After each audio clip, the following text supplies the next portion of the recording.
you just need to click on the word comments. Comment, click And, on that. and we are live right Okay. now.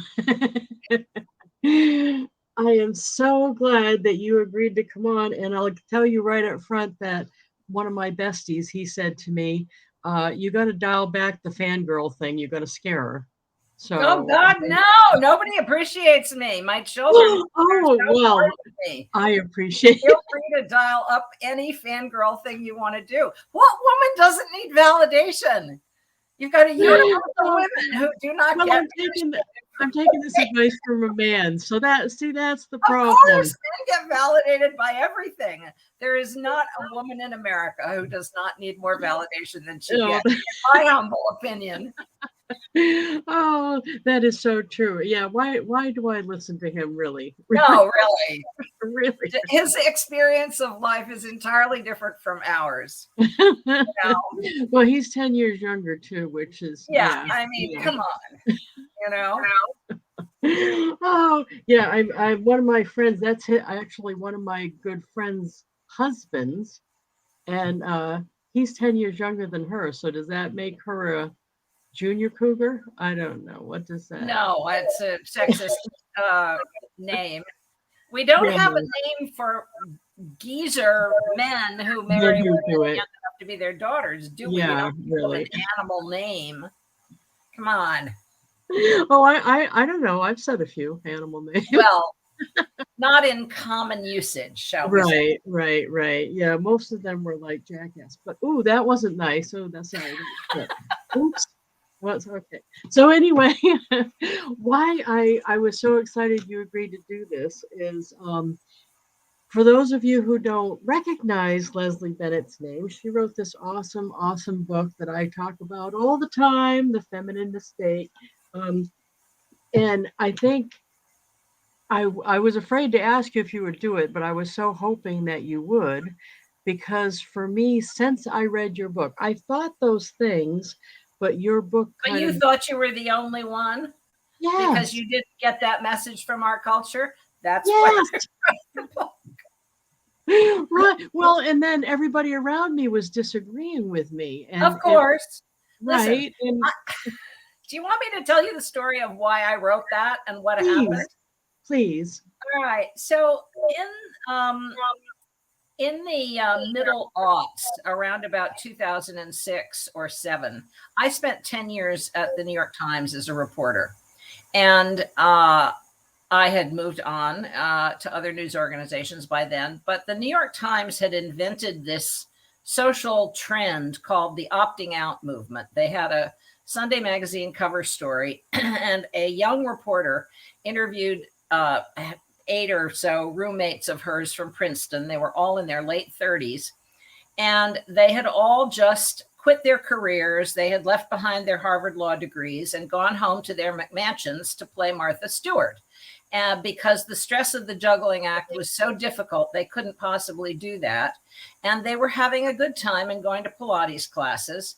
And the New York Times jumped on this bandwagon and named this phenomenon the opting out movement, and said, this is what women should do. It's the solution to all of the stress of your lives. And I read this article, and by this time I was in my 50s. And when you hit a certain age, the marriages start going over like a row of dominoes. The divorces start happening, and the women who dropped out of the workforce and had no real way to support themselves try to go back in the workforce, because all of a sudden, they're not going to be supported at the level where they were before. And they find that they can't get back in. They're not going to cruise back into nice, cushy 6-figure jobs. What I found was they couldn't even get interviews for anything, and they would be lucky to get hired as a barista at Starbucks. So I started getting more and more indignant when other major media news organizations jumped on this bandwagon, and it was the latest trend story, and they were all promoting this as this desirable choice for women, and they all completely left out the question of what happens when you do this.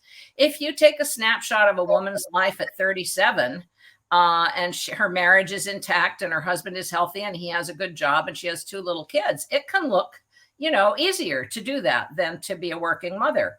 But if you go back and talk to her at 55, when she's divorced and her husband is not paying alimony, and at that point in time, 70%, that's 70% of the child support cases in this country were in arrears. I mean, women may be awarded child support, but that doesn't mean they get it. And what happens is that women's standard of living goes off a cliff after divorce, and men's actually goes up.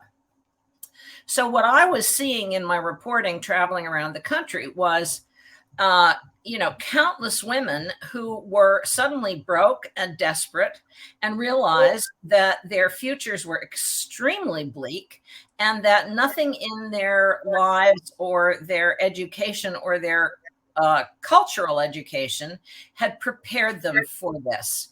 And I started thinking about the fact that from birth, women are culturally indoctrinated to do everything for the benefit of someone else. They make these decisions with the best of intentions because they think this is better for my family, it's better for my kids. It's certainly easier for their husbands because if there's somebody at home taking care of the home and the household and the kids and everything else, his life is more pleasant than if he has to share all that stuff in addition to his job with a breadwinner wife. So there's a lot of pressure, and women are kind of led down the primrose path, and they don't find out the consequences until later. And so I decided that my grandmother died destitute because she came from a well-to-do family, and when her husband ran off with his mistress, she spent the rest of her life waiting for him to come back. Yeah. And I had seen firsthand how bad this can get if you don't have any way to take care of yourself financially. And so I thought, well, economic dependency is it's like playing Russian roulette with your life, and women assume that things are going to turn out for the best, but they don't know the facts. And when I wrote this book, Feminine Mistake, which came out in 2007, the average age, the single most shocking statistic I found when I was researching it was that the average age of widowhood in America was 54. Women think they're going to be married. Women think they're going to be widowed later in life. But if 54 is the average, it gets worse from there. And later on, I was a columnist for Newsweek Daily Beast, and I was doing a column on Walmart paid discrimination. And I came across a new study that had been done that said 2/3 of women over 60 in America have to choose between buying food and getting their medications because they can't support both. They can't afford both. And I started thinking, what's wrong with this picture? This is a huge shock to women when they get older. The other piece of this is that when my grandmother was born, and this is, not medieval times, this is within human memory. The average lifespan of the American woman was 39. So if you were going to die giving birth to your die in childbirth, your 7th child, it wasn't so unrealistic to think that a man was going to take care of you till death did you part. He was probably going to go on and marry somebody else and have more children after you died. But, these days, I'm old, I'm a boomer, and half my friends have 100-year-old mothers. My closest male friend has a mother that he just celebrated with her 106th birthday. And he said to me years ago, he said, I thought I had done due diligence. I had planned out her financial future up to and including the idea that she could live to be 100. Well, now she's 106 and a half, So the longevity piece of it is the other part of the picture. Because if you lose your husband today, the average age of widowhood in America is around 59, but they're expecting it to go down again because of COVID when they get the data together. In any case, let's say that a lot of women are either divorced. Oh, and the other piece of it is, of course, divorce. The only cohort in the American population where the divorce rate has been skyrocketing is people over 50. So the boomers, and less than the boomers, the people over 50, the divorce rate has between doubled and tripled in the last 20 years. So what you have starting, in the mid 50s and then getting worse and worse and worse on from there is a growing number of women who find themselves alone, and they do not have anyone to support them. And they didn't necessarily plan for this because we are fed the fairy tales from birth that say all you have to do is find Mr. Right or Prince Charming and, you live happily ever after. And then you find yourself scratching your head and saying, excuse me, nobody told me about this. And they can't find jobs. And there's terrible age discrimination, which both men and women encounter, but it's worse for women because they, of course, have very spotty labor force participation rates because they drop in and out of the workforce depending on the needs of their children, and they work part-time. So it all adds up to a pretty dismaying picture for women. So naive as I was, I think to myself, okay, economic dependency is really the feminine mistake.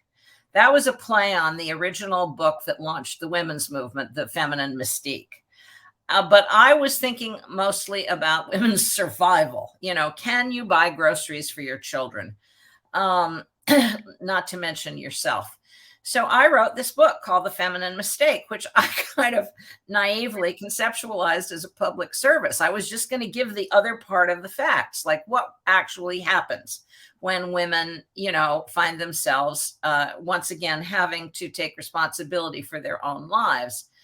And so I helpfully provided all of the economic data, but also the personal stuff. I mean, people think that the stress of being a working mother is so terrible, and it is formidable. I raised 2 children while being a reporter and traveling all over the world, and it was not easy.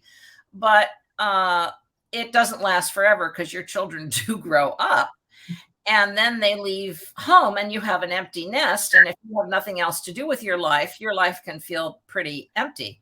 But I thought I was doing this kind of like, good deed, like, Girl Scout that I am, like, here's some helpful information. And I was astounded that this book became this unbelievably controversial bestseller that made people angry all over the world. And suddenly the stay-at-home of America decided I was public enemy number 1. The day the book was published in 2007, I went on the Today Show to be interviewed about it. And the producers called me later in the afternoon and they said, "We're so excited. All of America hates you." They said they were so angry at what you were saying that it crashed our website. And women, the stay-at-home moms of America, flooded the Amazon reader review website with reviews saying, "This is a horrible book. Don't read this book. I haven't read this book and you shouldn't either." And of course, Amazon's own rules say that you're not supposed to review the book if you didn't actually read it. But they were just determined to see me, burned at the stake. So that's how I became aware that this is an incredibly inflammatory issue. And if you challenge the belief that women have and the denial, the combination of ignorance and denial that has protected them from really facing the facts until their own lives go down the tubes, is a very, very powerful barrier to getting through. So all of a sudden, this book made me this, expert on, women's economic empowerment issues. And it sort of dovetailed with the rise of this global movement of women's empowerment. And I found myself traveling, and giving like a keynote speech at the Women's International Summit in Kuala Lumpur and places like that, all of which was a huge surprise to me. So that's a little bit of background on how I got into this. But it has become my mission in life because, as a reporter, I've pretty much done everything else. And frankly, there is no bigger need than this. The major media still cover these issues about poverty and aging, and they forget to mention gender. And I want to scream every time I read one of these things, because it's like, who do you think is poor in this country? The people that are poor are women and therefore children, And men do, to some extent, go AWOL. As I said, the statistics on them coming through with child support and taking care of their children, even in the cases of, for example, divorce, do not reflect well on men maintaining their parental responsibilities. It generally falls on women, and they are. I mean, if I had $1 for every woman who has wept to me over the course of these decades that I've been a reporter and said to me, why didn't anyone ever tell me? How could this have happened to me? I feel as though, I made every wrong mistake there is. And why doesn't someone warn you? I would be a millionaire. But then when you warn them, but then when you warn them, some of them get mad, and then for the last, sadly, the book, I expected it to be totally outdated by now. I mean, that was 15 years ago, but it is no less relevant. And there are a lot of women who wrote things attacking me 15 years ago, who have written, blog posts and all the essays that say, oh gosh, well, turns out that leaving the workforce was the worst mistake I ever made in my life. And, women tend to come up to me at public events and say, I'm one of those women who hated you. You're right about everything, and my life was completely wrecked, And God, I wish I'd known then what I know now. But it happens all the time. A woman must be like, I tried to tell you. Yeah, I know. A woman came up to me at a party recently and said, you're Leslie Bennetts, aren't you? And I said, yes. And she said, I hated your book so much I threw it out the window. Oh, God. Okay. So there's a lot of fierce resistance to this. And as I said, you can't really blame women for it, because the entire process of cultural indoctrination that we go through in this culture is designed to make us think that we should sacrifice our own self-interest, that we're bad, that we're selfish if we say, well, maybe I want something for myself that's not just out my children and my husband. That means if you're grasping and ambitious and, selfish and a bad person, and certainly a bad woman. And, nobody applies any of these strictures to men.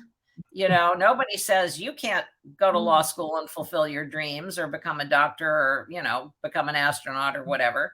It's just women who are supposed to give up all this stuff, and then they're stranded later in life, And if you're going to live to be 100, those years between 60 and 100 are a huge challenge. I mean, the fact that women's lifespan has doubled in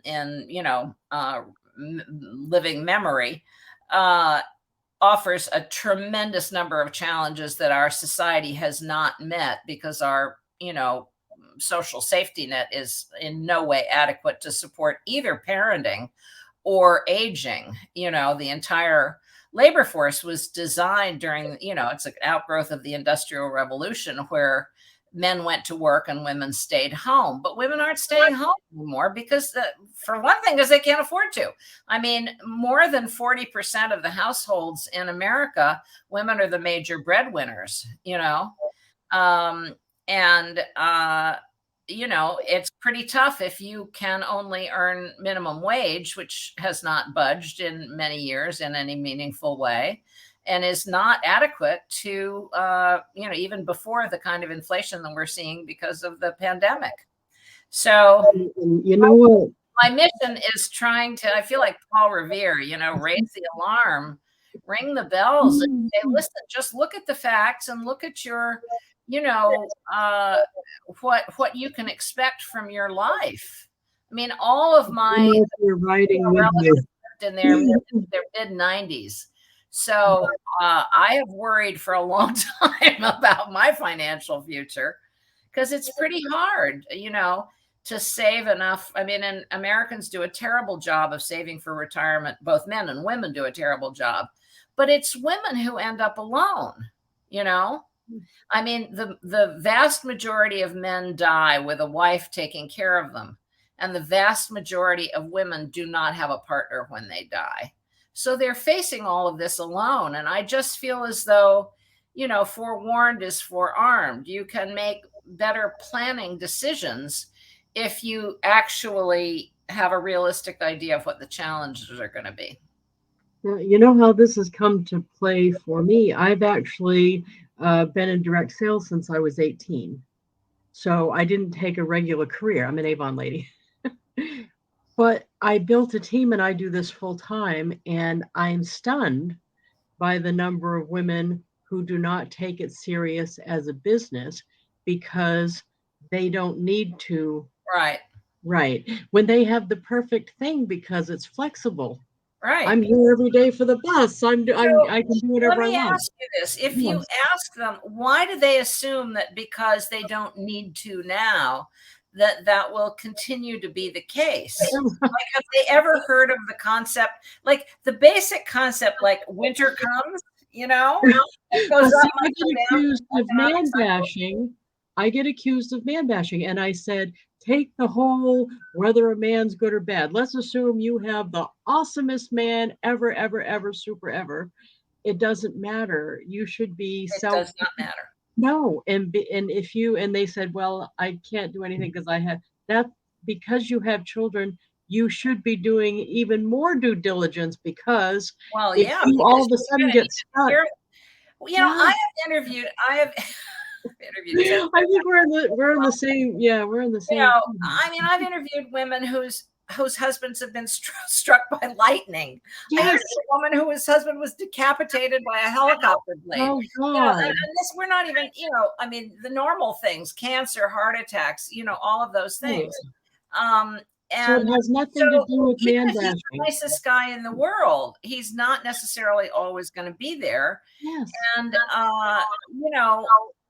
the other thing is economic cycles. The Feminine Mistake came out in 2007 at the end of those boom years of a, very hot economy.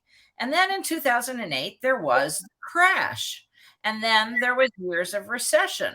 And in all these wealthy suburban communities where I had interviewed these women in their McMansions, there's a for sale sign out in front of every other house because the men had lost their jobs and the women suddenly realized they were incapable of stepping in to help support the family. And their entire standard of life was just blown up overnight. So, the good thing about more egalitarian marriages where you're both a breadwinner is that life is full of a lot of unexpected challenges, and there are ups and downs that you didn't foresee. And then there are the ones that you couldn't possibly foresee. For example, 2 years ago, who among us would have thought in February or March, or the beginning of March 2020, that we were about to have our entire world transformed by a global pandemic? And that also blew up a lot of economic models, a lot of businesses, a lot of industries. A tremendous number of people lost their jobs. So you have to both plan for the foreseeable risks, and you also have to understand, just as a matter of principle, that there is a tremendous number of unforeseeable risks. The people in Ukraine, a month ago did not know that they were going to be under bombardment, this month. And you just never know what's coming. And that can be an unfortunate diagnosis, also, no matter what your age is. So, the Boy Scouts motto when the Boy Scouts were first invented was "Be prepared." And the guy who started the Boy Scouts was asked, "Be prepared for what?" And he said, "Well, for anything." Now, it's hard to be prepared for anything, but basically, I have found it advisable in life to prepare myself at least for the things that I could think of, when I educated myself about what the facts were. Because, after I wrote this book, my own life blew apart when I was 60 for unforeseeable reasons. And I suddenly had 2 kids that I had to educate, and I had to go it alone. And I had a lot more financial problems than I had anticipated having. So strangely enough, I became a poster girl after the fact for what I was writing about. Nobody gets off, scot-free in this life. And it breaks my heart that women go through so much suffering because they just weren't prepared for the challenges of a much, I mean, we are the first women in the history of the human race to have to deal with the challenges of a very long lifestyle and the challenges of going it alone, because women have never had to do that before, ever. So there's no blueprint. They don't give us, a blueprint for how women in the 21st century are supposed to lead their lives. We're all making it up as we go along.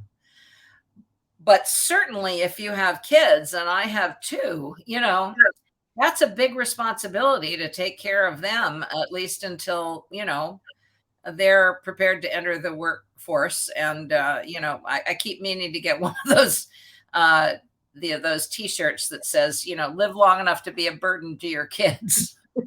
I'm not there yet, but, you can't send them out to support you when they're 7 and 9, I know things haven't changed that much because I had a couple husbands, don't judge, and I had to release them back into the wild.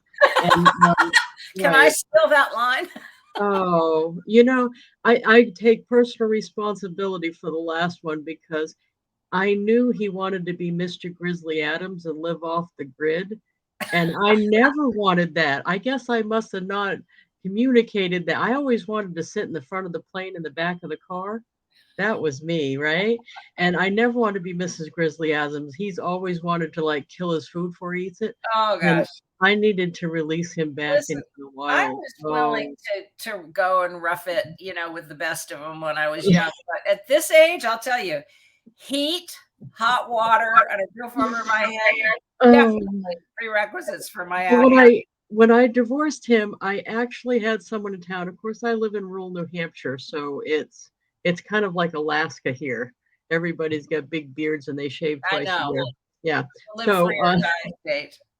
So I actually had somebody ask me at the post office when they ran into me, who was going to support me now? And I I was confused by the question because I was the breadwinner when I was married. So it was like people make these assumptions, Yeah, I was confused. My babysitter, when I released the father of my children into the wild, my babysitter was laughing one day because I live in an apartment in New York City, and it's our family home. And apparently a bunch of my neighbors said to her, well, what's Leslie going to do? Is she going to have to give up the apartment? And my babysitter was like, who do you think was the major breadwinner in that family? No, she's not. So at least I had maintained and even so, the vicissitudes of life are tough, but at least I had maintained a career. I never dropped out of the workforce, and I had significant earning power. And, at this point, I mean, I'm 72 years old, and life doesn't let up with the challenges. And I am. I don't know. I'm feeling like we can be sisters, though. What? I'm feeling the sister vibe with you, though. So. But I'm feeling the sister. The universe. The truth is that I feel. I mean, I've spent most of my professional life talking to women, just because that's the part of life that has turned out to interest me more and more. And the universality of women's experiences if you're born inside a woman's body, and I think it's something like 87% of all women have children at some point or another. We all face many of the same challenges. It doesn't matter what our race or ethnicity or religion or socioeconomic status or anything else. But the one thing that at this point is going to, be an almost universal challenge for all women, unless your father was a billionaire who put aside the money and it's enough to last you if you live to be 106. We're all going to have to take care of ourselves sooner or later, because that's just the way it goes for women in the 21st century. The other thing is, even family money people shouldn't rely on. There is one of the things that I also found in researching this book. There's a saying that is, the Irish version of it is, from shirt sleeves to shirt sleeves in 3 generations, meaning one generation makes a fortune, the second generation inherits it, and by the third generation, they've squandered it. And the point of that is that most family money does not last over time. And that saying goes back, you can trace it back 5,000 years to ancient China. So people who grow up wealthy and think they're never going to have to deal with these things are at far greater risk than they imagine. And that's without even getting into the question of marrying somebody who earns a lot of money, who may not always earn a lot of money. And, you have to recognize that. And as I said, plan for it. So there are common threads between all women's experiences that, so we're all sisters under the skin. One person watching says, I'm getting dizzy shaking my head. Yes, yes, yes. She describes me 20 years ago with the divorce and the kick to the curb. I did at least have a job, which made my money situation a bit better, but than most, but my life changed completely. And then my buddy Scott, he said, most men lie and tell the women they don't need to work. They are doing them a disservice.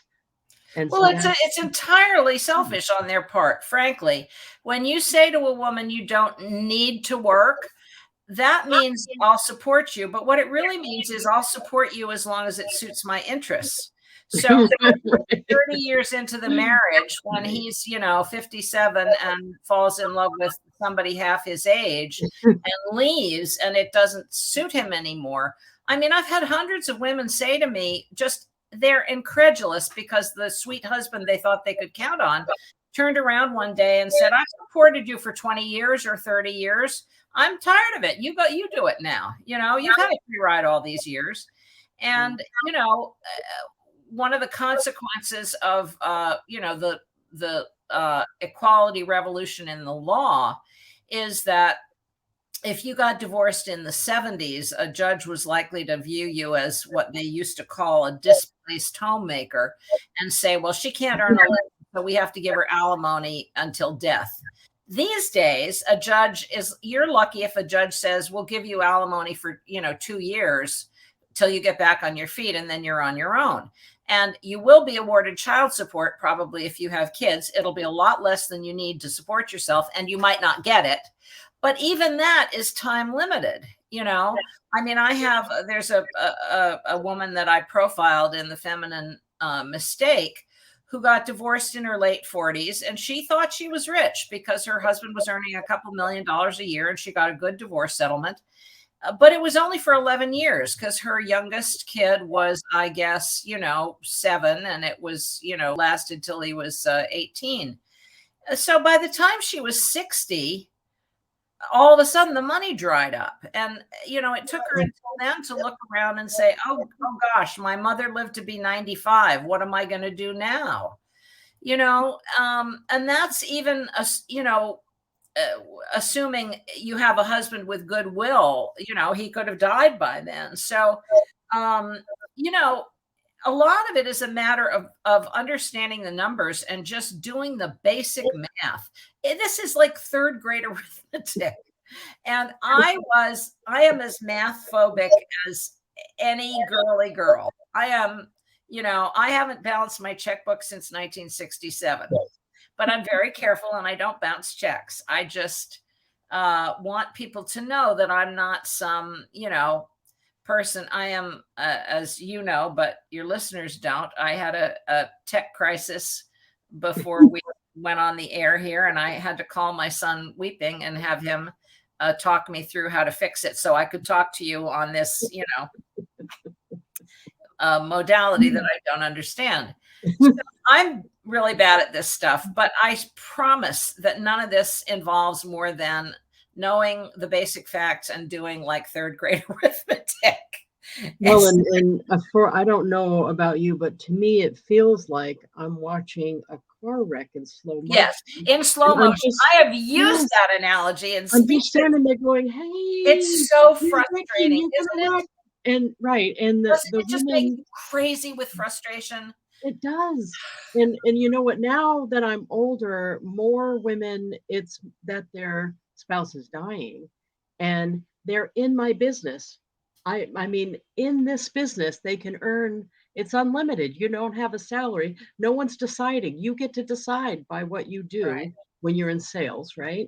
And yet they treat it like a hobby rather than a business because their husband told them that they didn't need to, and they didn't take it that serious, and one after another hear the story. So a lady had to sell her house, I mean, like, right away, because she couldn't make the next mortgage payment, I right know. away, from him dying. That I drives I me crazy. I did a piece for a magazine once on what I didn't know this existed until it happened to me. But we all know about sexual infidelity, but there is something called financial infidelity when you find out that your husband has been lying to you about the family finances that he was supposed to be taking care of and hiding things. And I, I interviewed one woman for this article. I mean, this family had millions of dollars. They lived this country club lifestyle, and she didn't know that her husband had blown all their money, and the house was going into foreclosure Oh, until no. the law enforcement came in and was nailing a foreclosure notice to her front door. And she's like this rich lady, and she was like, "What?" Uh, the stories are so lurid and they're all over the place. And so a lot of women have had the terrible experience of finding out that their husbands have deceived them. I mean, I did a book. My most recent book was a biography of Joan Rivers. And Joan Rivers was just immensely successful. She made many, many millions of dollars. She was the queen of Las Vegas, for a long time. She just made a fortune. And her husband tried to kind of live vicariously through her career. And when she got her own, she was the first woman ever to have a primetime television talk show, late night show. And he was the producer, and he did a terrible job and got them both fired. And he was so depressed that he killed himself. And when he killed himself, she found out that he had not only squandered her entire fortune in bad investments, but she was $37 million in debt. Oh. So, these stories are, I don't even have to go looking for them. They just come at me all the time because they're so common. So that's a whole other area of risk. Women not knowing, they assume their husbands are making good decisions. But the other thing is, if you look at the statistics, as I said, on retirement savings, the men aren't doing any better either. Nobody is in this country is prepared for retirement. And so even if the husband says, "Oh, you don't need to work," well, have you actually sat down with him and looked at what you've got and where it will get you when you become a senior citizen? And we all know that even when women do work, they get paid at most 80 cents on the dollar. Black women and Hispanic women get paid a lot less compared with white women.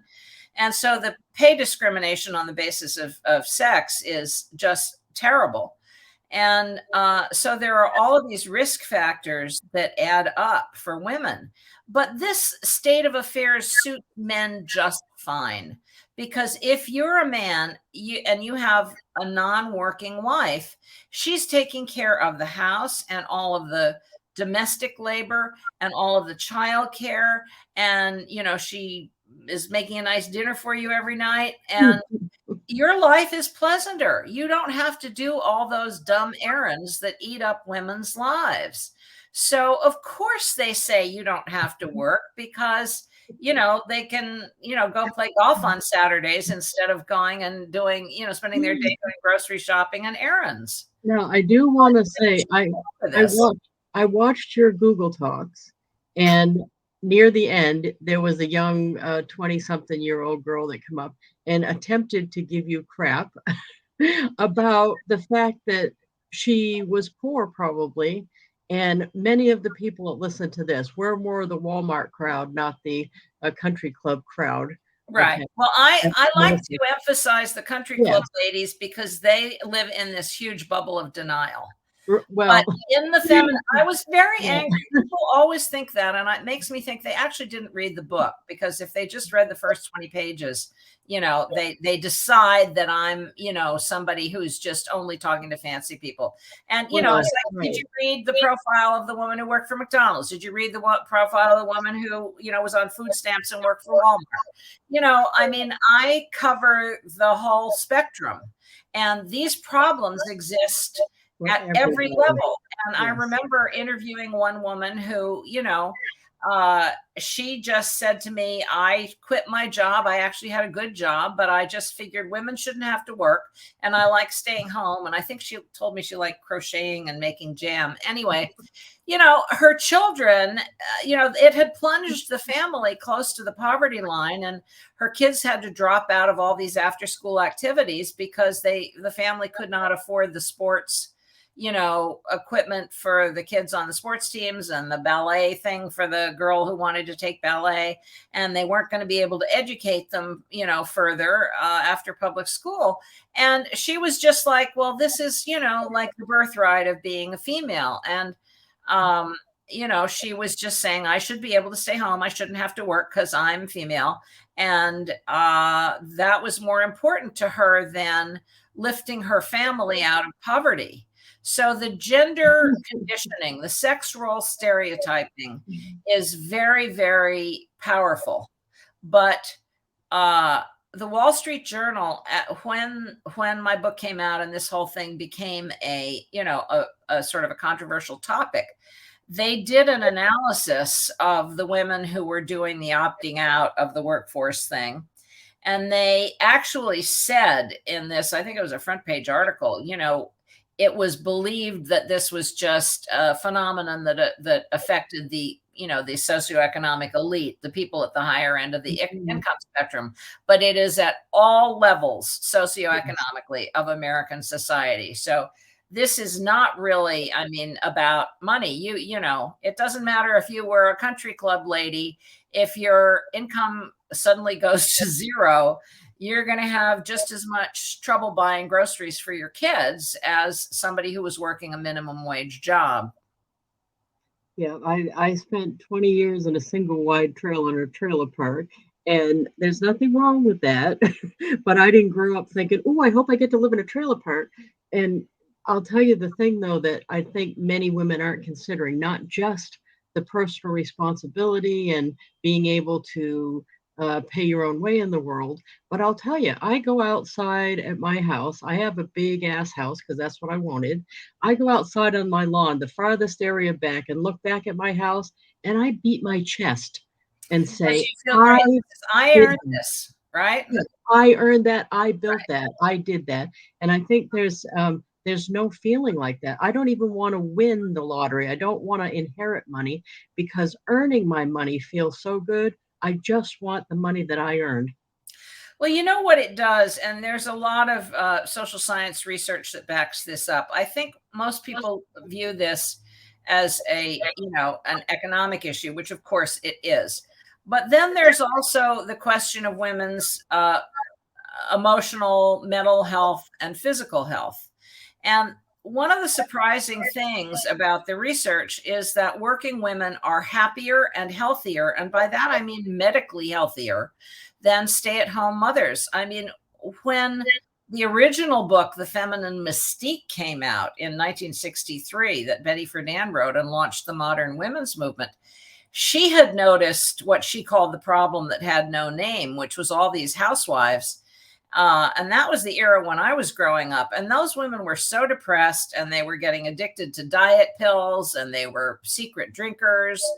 They were miserable. And because I come from the baby boom cohort, when all my friends went off, grew up and went off, all of the marriages blew up. My parents were the only parents I knew who stayed married in my particular friend group. And it didn't make them happy to have lived this way. And then they were in midlife and had to confront the fact that when you have an empty nest and nobody needs you anymore. One stay-at-home wife said to me, your kids grow up, there's an empty nest, your husband leaves you, and then the dog dies, and you got right? And many of us, have found ourselves at that sort of, juncture and thought, there's not a single person who needs me to do anything for them. What the hell is the purpose of my life now? And I would like to put in a pitch here for, a lot of women think of working in terms of jobs, and they often, women's labor force participation rates are spotty. They go in and out of the workforce. They'll take a job, they'll quit, which means that they're going to end up earning less Social Security than they would if they had more consistent and higher earnings. But I would like to put in a word for having a career as opposed to a job. Because if you have a career, and by that, I mean finding work that is meaningful to you, where it is a coherent path that represents something that you care about, that you develop expertise in, that you are able to not only get better at, but you rise up in over the course of the decades, that continues to pay dividends throughout your life, because that has momentum. If you go in and out of the labor force and, here's a job here and here's a job there, you have no momentum. And it, when it ends, it ends. But if you have a career and you become somebody who is known for a certain thing, there are an enormous number of benefits that start coming your way as you get older as a result of that. And they really help to make you feel, after your kids grow up and don't want you to bother them anymore, and the dog died, you have a purpose, that there's meaning in your life, and that you're able to, do something that's useful to help all the other people. So I'm a big believer in that also, that women start thinking about distinguishing between those two things, because, you will, I did a cover story on Meryl Streep when she turned 60 for Vanity Fair. And I asked her, if women in Hollywood, I mean, a big Hollywood producer once told me that women were finished when they were 26. And in fact, Angelina Jolie, who has long been regarded as one of the most beautiful women in the world, when she was 29, she was cast in a role where she was playing the mother of Colin Farrell. She was 29, he was 26, and she was cast as his mother. So Hollywood has not historically been kind to older women. And so I'm doing this cover story on Meryl, and I asked her, how she felt about turning 60. And she said, well, grateful. I mean, consider the alternative. There are only two possibilities. Either you're going to turn 60 or you're going to be dead by then. And it's the same as you go forward. As after 60 comes 70, comes 80, comes 90. And in the case of many women I know, comes 100, So what is going to be the meaning of your life then? I mean, I in The Feminine Mistake, I also quoted a friend of mine. Her mother was widowed at 57 and had never worked. And she didn't know what to do with herself. And she called up her daughter and said, can you get me a job? And her daughter said, no, I can't. You're not actually qualified for anything. And the mother lived another 40 years. And those 40 years from 57 to 97 can be pretty empty, So for me, the work that I do has been the most meaningful and most sustaining part of my life. I love my kids more than anything. I would lie down in front of an express train if it would help them or save them. I would do anything for them. But as I said, if you do your job well as a parent, they grow up to be self-sufficient, and then they're busy with their own lives, and they're not just hanging around, For my, for my direct sales friends, because a lot of them are listening to this, she does include us when she's saying career, because trust me, I've made a career out of doing this. I have earned six Yeah, figures no, since the 90s. absolutely. Yeah. So it doesn't necessarily mean you're leaving any field of work. You can make Yes. a career out of anything, Yes. That's awesome.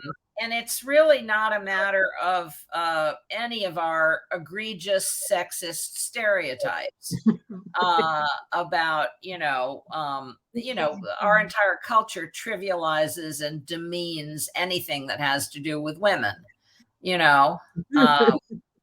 So that's not really my point. My point is something that is ongoing and meaningful to you, where it's not, where it's not just this scattershot thing where one experience does not enhance the next one. Well, no, in this business too, I had somebody this last summer on my team. She had a death in her family, which is horrible. She took the summer off, and I'm like, you can't do that in a regular job. You couldn't do that. Why did you? And then she's complaining to me. The only reason I know about it, she's complaining to me because her business took a nosedive. Well, duh. I mean, you just can't just take months off of a business. It's if you had a coffee shop, you couldn't just shut for months. And Yeah, I mean, you expect have to not to lose muscle your through. customers, right? Right. Look, We I mean, all have things pretty happen. You basic. just have to If you had a plant and you stopped watering it for 3 or 4 months, are you going to come back and it's going to be thriving? I don't think so. And it's the same with a career. That's Yeah. the same. You can't just drop in and out. And as I said before, this is not. I think we look at it wrong. A lot of girls are raised by parents, including mothers, who say, marry a rich man and then you'll never have to work. Like, really?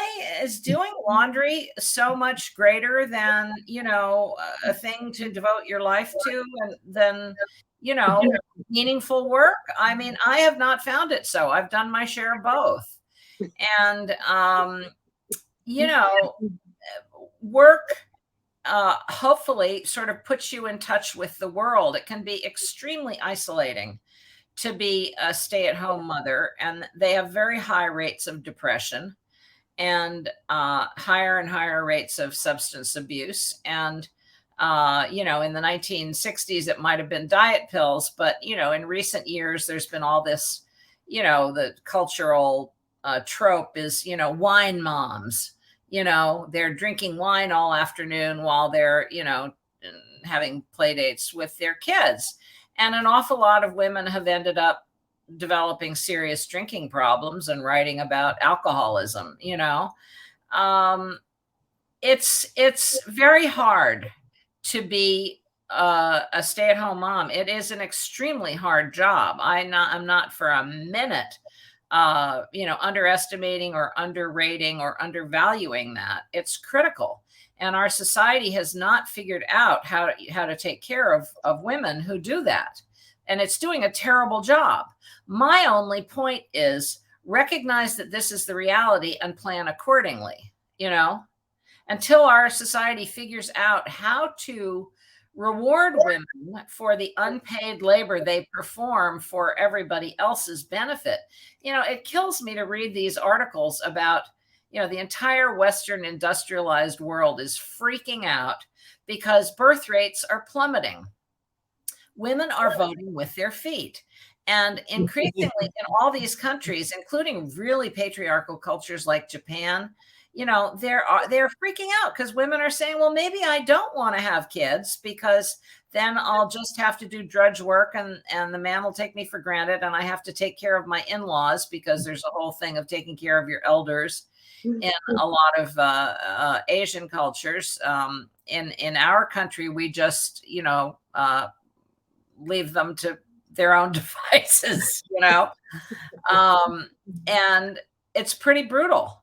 But there are reasons why, the marriage rate is dropping and the birth rate is dropping, because once you give women alternatives to being exploited, taken for granted, and then discarded like yesterday's trash, some of them are going to look at that and say, maybe there are other ways that I could live if, this is no longer mandatory.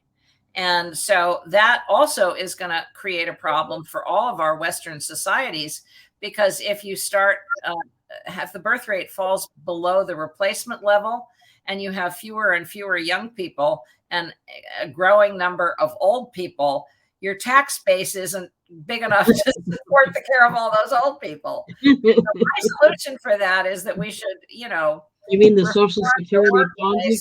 I mean, this country has a terrible, terrible record. We don't have the basic things like paid parental leave and all of these things that other Western industrialized nations do. We just do a disgraceful job of coming through for women, and then we berate them for their choices, So I think that we should start addressing what women's real needs are, But let's not let people listening to this though make that as an excuse for not taking responsibility for themselves. Well, as I said, reality is you have to take responsibility for yourself. Yes, things should change, but they're not changed yet. They're not. They're not. So they have to deal with what the reality. And I think it's sad when I try to, talk to somebody that's a stay-at-home mom, much younger than me. As you said, you had a child when I was 42 when my kid was born. I had mine at 39 and 42. Yeah, so I ended up interacting with a lot younger women. Yeah. And they would say to me, you're just out of touch. You don't understand how things are. Staying at home is awesome. And my husband's awesome. And I kept saying, isn't that kind of a big risk? You know what I mean? All this stuff. And they'd be like, oh, no, you just don't understand. And, and it's the analogy that always comes to my mind is it's like, these women are playing Russian roulette. And, I don't care how many, I don't really know how guns work, but I don't know how many bullets there are in the chambers. But if you get the wrong one and you're on the wrong side of the luck equation, it doesn't matter what the odds were. And in this case, the odds are not in their favor. They're just not. Right. It's not like 10 chambers and there's only one bullet. It's more like 5 bullets and 5. Exactly. Yeah. Exactly. And another thing I would like to mention, because it very much affects women's planning around these economic issues. If you teach women that, men are the primary source of support and they start viewing men as a meal ticket, a lot of the time when I would ask women, well, what are you going to do if your husband dies? What are you going to do if you get divorced? And they say, well, I'll find another husband. But if you look at the data from the dating sites, the guy who invented OkCupid wrote a bestseller some years later I think it was called Dataclysm. And he put together all of the data from all of the online matchmaking sites. And,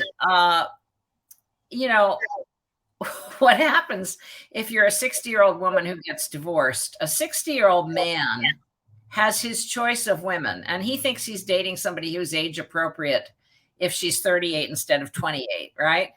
Whereas a 60-year-old woman finds that she can get a date with an 87-year-old, but she's not going to get a date with a solvent man her own age. And my favorite piece of data that has ever existed in the history of the world was in this book, Dataclysm.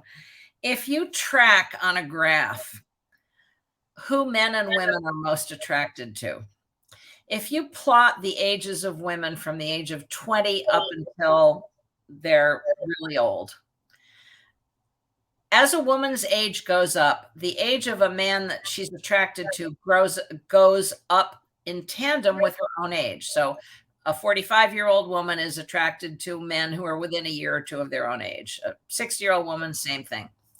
If you plot on a graph what men are attracted to, starting at age 20, men are attracted to 22-year-old women.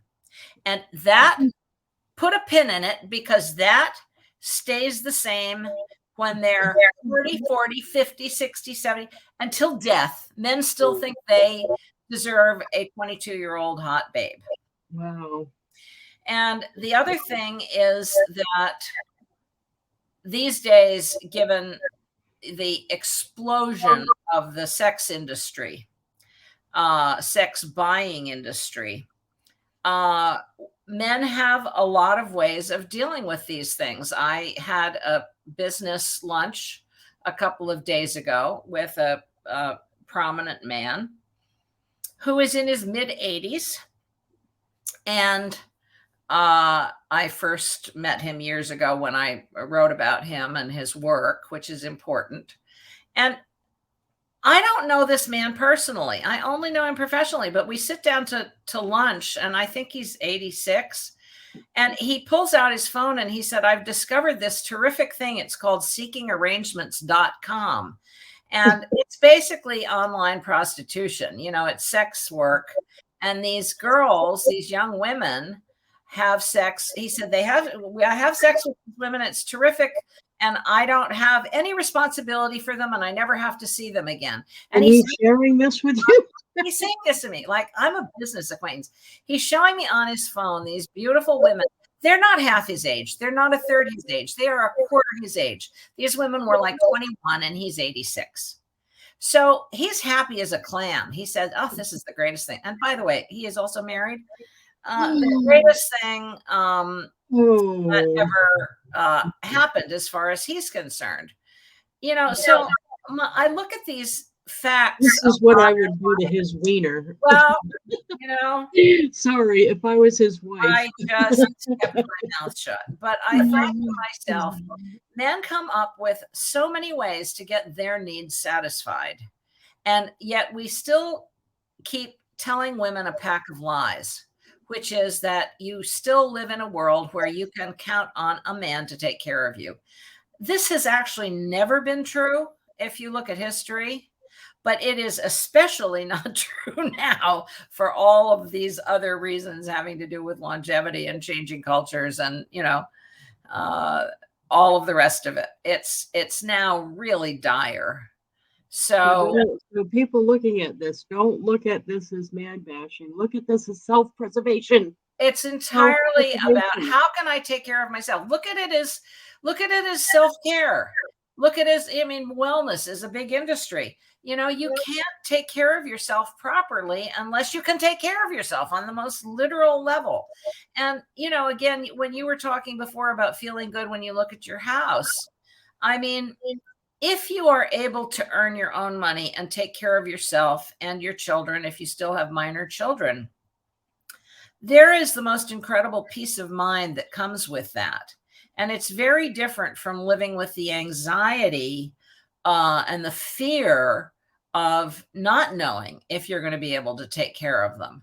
So for peace of mind and general happiness, not to mention your sense of self-worth, and your sense of security about the future, you know, this has got to be the starting point for modern women.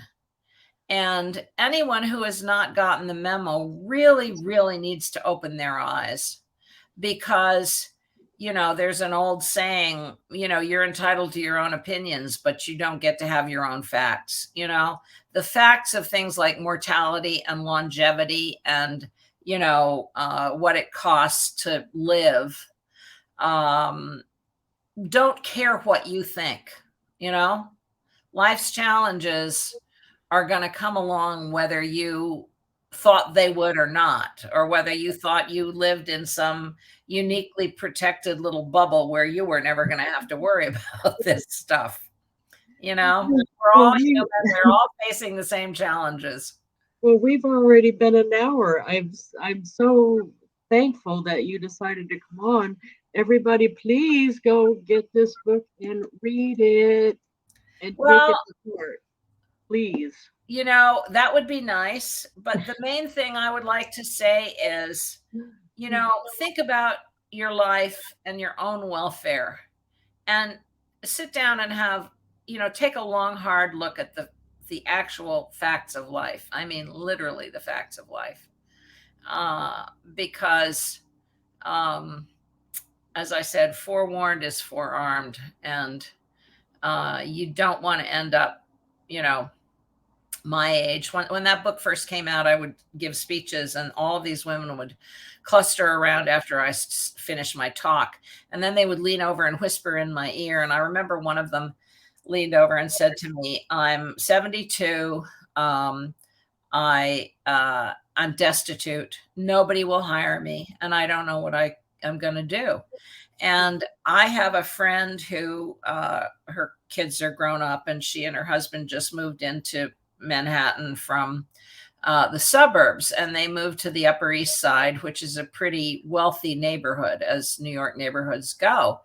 And she said to me the other day, I drove past this church, you know, on the day of the soup kitchen. She said every single person, there were hundreds of people in line to be fed. Every single one of them was an older woman.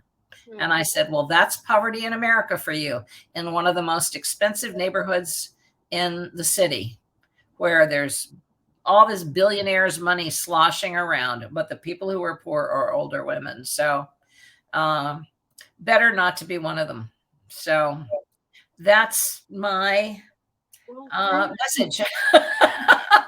I have one last question, which seems wildly inappropriate considering how you wrapped. Every guest that I have, I ask them because I send a thank you treat to you in the mail. What is your pleasure? Would you like caramels, cookies, or brownies? Your call. You can address them to me, but I'm going to give them to my son because he installed the program that allowed me to talk to you. I'll send him some too if you'd like. We're both indebted to him. So yeah, I'm gonna. If you just stay right here, I'm gonna stop the broadcast. If you stay on a moment, I'll meet you in the green room. I just like to say good luck to everybody out there. You know, it's an ongoing challenge, but it's a real adventure. And thank you so much for sharing that with us. Thank you.